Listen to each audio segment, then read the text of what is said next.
During the darkest and most depressing part of November, Reuben Stormfoot took a trip with his wife Hosanna.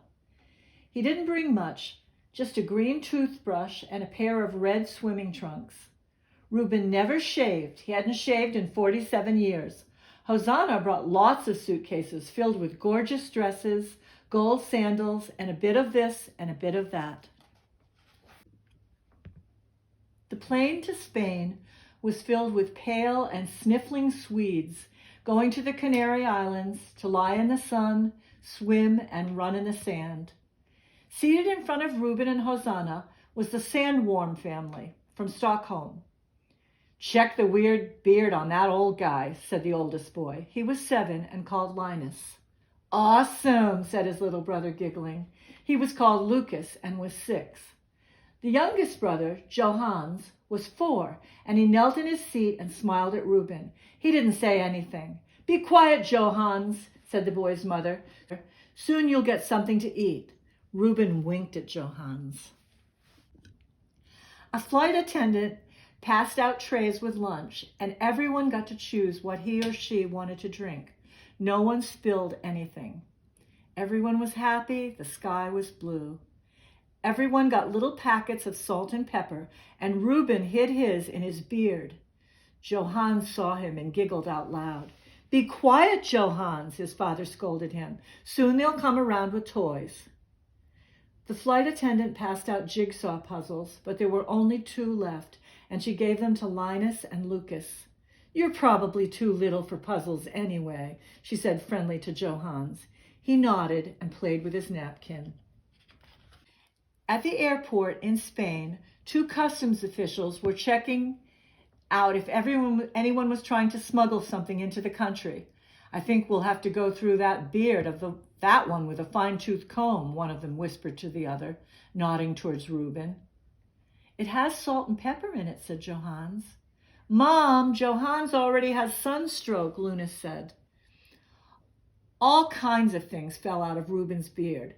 Then the passport official looked at Reuben's passport. 118 years old, he sniffed. "You expect us to believe that?" Reuben smiled apologetically. "I eat a lot of oatmeal," he said. "It keeps me young." Soon everyone was lying on air mattresses on the Spanish beach. Hosanna and the boys' parents put on some suntan lotion and settled down for several hours, flat as flounders, while Linus and Lucas played with their new polka dot beach balls. Johannes built a little sandcastle at the edge of the water, using a yellow shovel that he found.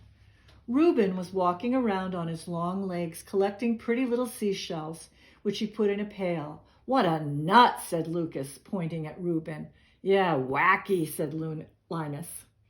Reuben gave the seashells to Johannes. He was happy and made a fence around his castle. In the evening, there was dancing at the hotel. Everyone watched Reuben and Hosanna as they glided around the dance floor. They danced the tango best of all. "People that old should stay home and play bingo," said the boy's mother, who was envious of Hosanna's silk dresses. The boy's father shook his head. He only knew how to slow dance. Linus and Lucas jumped out onto the dance floor and made fun of Reuben and Hosanna. "I think they dance nicely," Johannes said. "The man is called Reuben."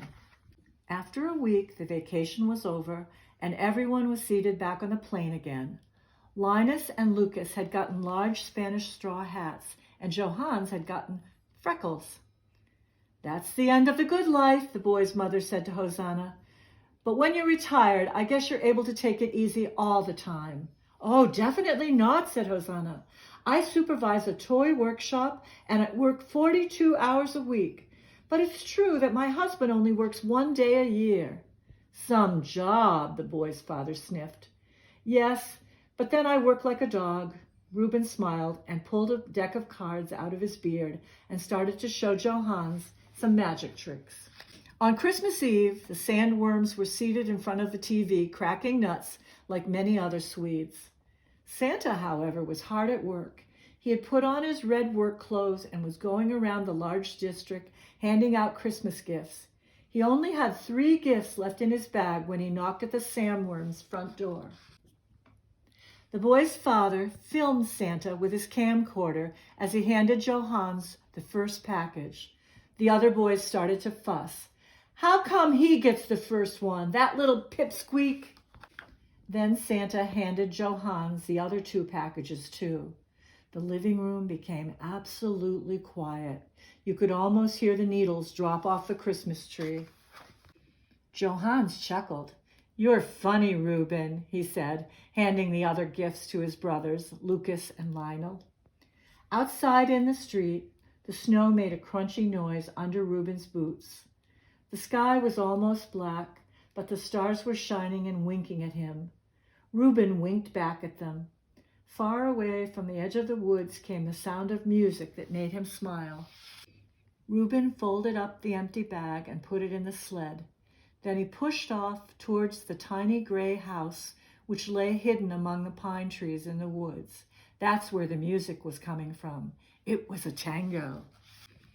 Reuben opened the door and recognized the wonderful smells of Christmas that he knew he would never grow tired of, no matter how many hundreds of years he lived.